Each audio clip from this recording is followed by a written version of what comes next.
Podcast Network Asia. Halo semuanya, buat para podcaster bingung caranya ngembangin podcast.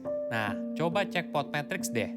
Jadi, Podmetrics adalah platform yang bisa membantu kamu mulai dari ngeliat performa podcast kamu, nentuin berapa harga red card-nya, hingga monetisasi konten dengan merek yang cocok. Bukan cuma itu, Podmetrics juga bisa membantu kamu untuk mendapatkan inspirasi dalam buat iklan dari contoh yang sudah ada. Yang paling terbaru, Podmetrics juga punya fitur Pod Earnings dengan berbagai metode pembayaran. Jadi, memudahkan banget untuk mendapatkan penghasilan dari Podmetrics. Tunggu apa lagi? Yuk daftar Podmetrics, masukkan kode referralnya melalui link yang ada di deskripsi ya.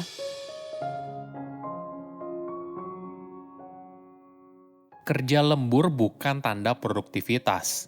Membanggakan berapa jam yang kamu habiskan dalam bekerja bisa memberikan tekanan sosial bagi orang lain. Halo semuanya, nama saya Michael. Selamat datang di podcast saya, Sikutu Buku.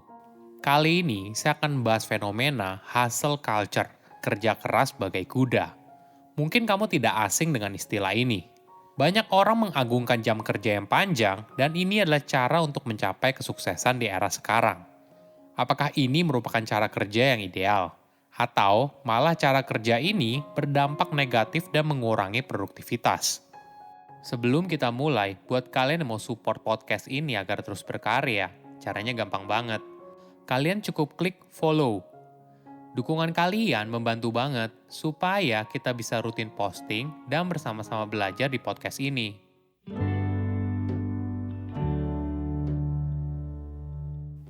Sesuai dengan namanya, hustle culture adalah tekanan sosial untuk terus bekerja lebih keras, lebih cepat di setiap aspek kehidupan. Dari luar, hustle culture sekilas kelihatannya baik dan seseorang mendapatkan imbalan yang pantas atas dedikasinya. Bagi kebanyakan orang, bekerja berlebihan biasanya dikaitkan dengan naik jabatan lebih cepat, menghasilkan gaji double digit dalam waktu singkat, atau kebebasan keuangan setelah bekerja keras. Ini adalah keyakinan kalau kamu bisa berhasil dan mencapai apapun yang kamu inginkan dalam hidup jika kamu bekerja cukup keras. Jika dilihat dari sejarahnya, pada akhir abad ke-19 dan awal abad ke-20, kata hustle mulai digunakan untuk mengartikan kerja keras. Sebuah iklan pekerjaan pada tahun 1914 dari sebuah surat kabar Afrika Amerika di Chicago Defender mengatakan, mengirimkan koran adalah tugas mudah bagi seorang anak laki-laki yang ingin sedikit bekerja keras dalam dirinya. Setahun kemudian, surat kabar itu membuat profil dari Little Arthur White, seorang anak berusia 12 tahun yang didorong untuk bekerja sedari muda. Sepanjang abad ke-20, kata hustle mulai digunakan untuk menggambarkan kenyataan dari hidup orang kulit hitam yang miskin dalam memenuhi kebutuhan sehari-hari. Misalnya dalam autobiografinya pada tahun 1945, Malcolm X menulis, semua orang di Harlem membutuhkan semacam kesibukan atau hustle untuk bertahan hidup. Apakah itu berarti perjudian ilegal, menjual obat-obat terlarang, atau menjual barang curian. Para rapper kulit hitam lalu membuat kata hustle menjadi keren. Mereka bercerita bagaimana seorang warga kulit hitam memiliki ketahanan mental yang tinggi.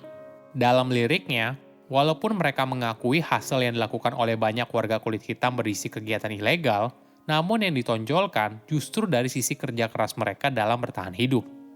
Konsep ini lalu disukai oleh banyak perusahaan besar. Sebagai contoh, pada tahun 2015, mantan CEO Uber Travis Kalanick memperkenalkan serangkaian nilai perusahaan yang berisi selalu hustle, selesaikan lebih banyak dengan lebih sedikit, bekerja lebih lama, lebih keras, dan lebih cerdas. Cara hidup ini juga didorong oleh perkembangan media sosial. Misalnya, kamu pasti sering melihat temanmu atau influencer memposting dirinya sedang bekerja keras. Mereka mulai pamer kalau mereka lembur sampai larut malam, mengaku kalau diri mereka capek, tapi terus bekerja keras mengejar mimpi. Hustle culture ibaratnya menjadi justifikasi atas kesuksesan yang mereka miliki sekarang. Tidak jarang juga kita mendengar kalimat seperti ini, tidur hanyalah untuk orang yang lemah, atau jangan pernah berhenti bekerja. Hal ini berpotensi untuk memberikan persepsi kalau bekerja berlebihan merupakan tanda kesuksesan dan satu-satunya cara untuk bertahan hidup. Hustle culture juga banyak diagung-agungkan oleh para pengusaha sukses. Misalnya, Ketika ditanya oleh pengguna Twitter tentang jumlah jam yang dibutuhkan seseorang bekerja setiap minggu untuk mengubah dunia, Elon Musk menjawab sekitar 80 hingga lebih dari 100 jam seminggu, yang artinya kamu bekerja selama 16 hingga 20 jam sehari apabila kamu hanya bekerja di hari kerja. Mungkin saja Elon menggunakan standar itu untuk dirinya sendiri. Namun yang jadi masalah, apabila banyak orang yang mengidolakan Elon merasa kalau itu cara satu-satunya untuk sukses.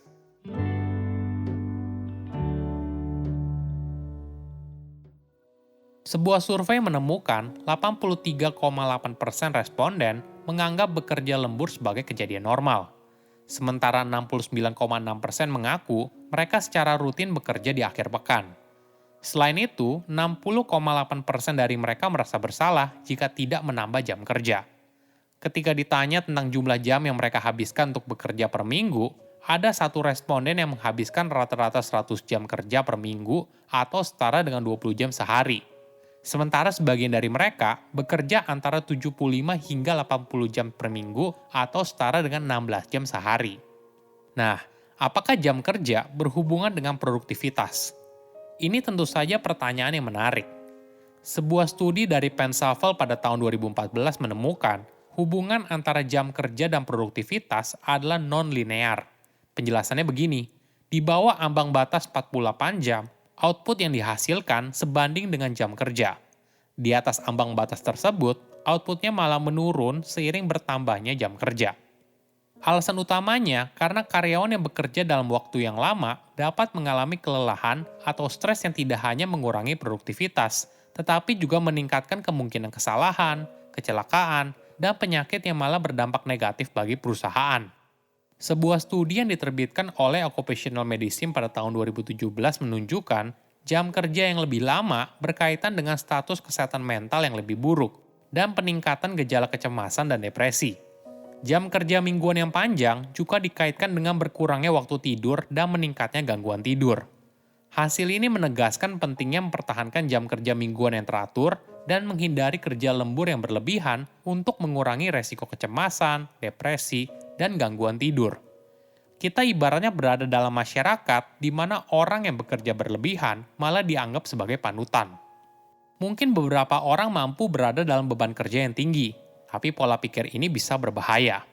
Sudah saatnya kita melihat hustle culture dengan lebih jernih dan menjaga kesehatan pribadi.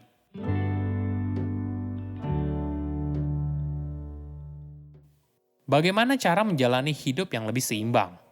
Pertama, merubah mindset kamu soal bekerja. Jangan merasa bersalah ketika kamu bekerja 40 jam seminggu. Jangan merasa bersalah ketika kamu memutuskan untuk mengambil istirahat sejenak. Jangan merasa bersalah ketika kamu punya jam tidur 8 jam sehari. Perlu dipahami, bekerja berlebihan justru tidak baik dan tidak menambah produktivitas. Kedua, belajar membuat batasan. Saat kamu bekerja, pasti akan selalu ada email atau pesan soal kerjaan, entah di luar jam kerja atau saat akhir pekan. Semua hal ini tidak ada habisnya apabila kamu tidak memberikan batasan bagi dirimu sendiri. Kamu harus bisa membuat batasan pribadi kapan kamu berhenti bekerja dan mulai meluangkan waktu untuk dirimu sendiri dan orang yang kamu cintai. Email dan pesan soal kerjaan yang masuk di luar jam kerja, apakah itu mendesak untuk dikerjakan saat ini, atau bisa ditunda untuk dikerjakan besok. Mayoritas bisa ditunda, kecuali di beberapa kesempatan kamu harus segera memberikan respon. Ketiga, berikan waktu untuk istirahat. Istirahat bukanlah hanya untuk orang yang lemah. Semua orang butuh istirahat yang cukup. Pada dasarnya, istirahat dapat membantu dirimu kembali segar dan menjadi lebih produktif. Coba berhenti sejenak untuk refleksi diri tentang semua hal yang sudah kamu raih. Bersyukurlah atas semua pencapaian, pendewasaan, dan kehidupan yang kamu jalani sekarang. Saya undur diri, jangan lupa follow podcast Sikutu Buku. Bye-bye. Pandangan dan opini yang disampaikan oleh kreator podcast, host, dan tamu tidak mencerminkan kebijakan resmi dan bagian dari podcast Network Asia. Setiap konten yang disampaikan mereka di dalam podcast adalah opini mereka sendiri dan tidak bermaksud untuk merugikan agama, grup etnik, perkumpulan, organisasi, perusahaan, perorangan, atau siapapun dan apapun.